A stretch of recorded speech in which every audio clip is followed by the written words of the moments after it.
Καλή σας μέρα και ευχαριστούμε για την παρουσία σας εδώ. Όπως είχα και την ευκαιρία να αναφέρω στην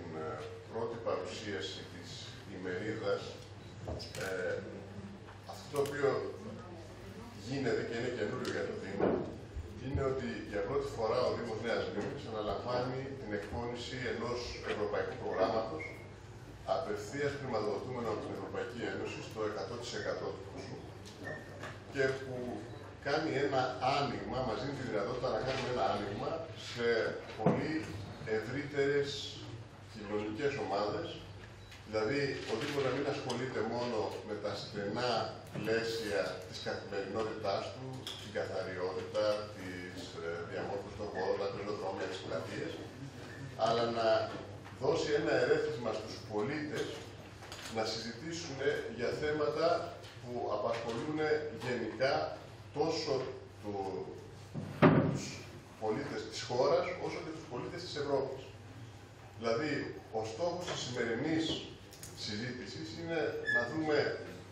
πώς η Ευρώπη θα θέλαμε να διαμορφωθεί,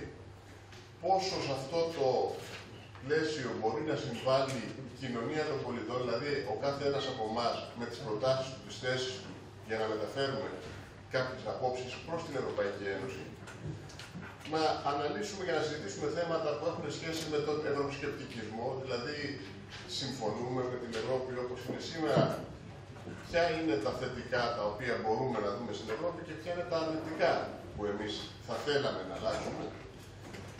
Να συζητήσουμε πώς θα μπορούσε να γίνει πιο ενεργή η συμμετοχή των πολιτών μέσα στα δρόμενα της Ευρωπαϊκής Ένωσης και φυσικά να αναζητήσουμε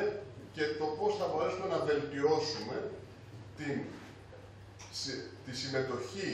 των πολιτών μέσα από τις εθελοντικές ομάδες με στόχο αυτή τους η συμμετοχή να οδηγήσει στο να μετέχουν πολύ περισσότερο τόσο στις αποφάσεις σε τοπικό επίπεδο όσο και στο διεθνές επίπεδο που είναι η Ευρωπαϊκή Ένωση. Αυτό είναι η πρώτη, αν θέλετε, από τις 4 συζητήσεις που θα γίνουν μέσα στο Δήμο μας. Θα εμπλουτιστούν αυτές οι συζητήσεις με άτομα και από τον πολιτικό και από τον επιστημονικό χώρο, σε μια προσπάθεια όσο μπορούμε περισσότερο να βάλουμε και να εμπλέξουμε ανθρώπους που διαμορφώνουν και την πολιτική της χώρας, αλλά και που επηρεάζουν και την κοινή γνώμη, έτσι ώστε οι δικές τους απόψεις να καταγραφούν και φυσικά ο Δήμος μας να μπει μέσα σε μια πρωτοπορία μέσα στον χώρο της τοπικής αυτοδιοίκησης, γιατί εκείνο που πιστεύουμε για την τοπική αυτοδιοίκηση είναι ότι είναι το κύτταρο τελικά της κοινωνίας. Η τοπική αυτοδιοίκηση είναι πολύ πιο κοντά στον πολίτη από την κεντρική διοίκηση, άρα είναι πολύ πιο εύκολο να μεταφέρει τη φωνή του πολίτη προς τα πάνω. Μέσα σε αυτά λοιπόν τα πλαίσια ξεκίνησε αυτή η σημερινή διημερίδα. Λέω ότι και χθες το βράδυ είχαμε πάλι μια συνάντηση σε ένα κλειστό κύκλο και ανταλλάξαμε απόψεις με τους προσκεκλημένους μας από άλλες χώρες. Θέλω να συμπληρώσω εδώ ότι η συζήτηση αυτή που γίνεται και με την παρουσία και την εκπροσώπηση και από δήμους, από άλλους δήμους, από περίπου 9 με 10 χώρες της Ευρωπαϊκής Ένωσης. Άτομα τα οποία έρχονται να μας μεταφέρουν τη δικιά τους άποψη για τα συγκεκριμένα θέματα τα οποία συζητάμε και ακόμη να μας μεταφέρουν τις δικές τους πρακτικές σε αυτά τα ζητήματα. Θα δείτε ότι υπάρχουν άτομα από χώρες που είναι πολύ ένθερμες για την Ευρωπαϊκή Ένωση, αλλά και άτομα τα οποία θα έχουν έρθει από χώρες που είναι σκεπτικοί σε ό,τι αφορά τη συμμετοχή τους στην Ευρωπαϊκή Ένωση. Εμείς αυτό ακριβώς θέλουμε να καταγράψουμε. Δεν θέλουμε να δώσουμε δηλαδή μια συγκεκριμένη κατεύθυνση, αλλά όλον αυτόν τον προβληματισμό που αναπτύσσεται μέσα στην Ευρωπαϊκή Ένωση να μπορέσουμε να τον μεταφέρουμε και στη χώρα μας, όχι με την αρνητική του πλευρά, αλλά με τη θετική, το πώς θα μπορέσουμε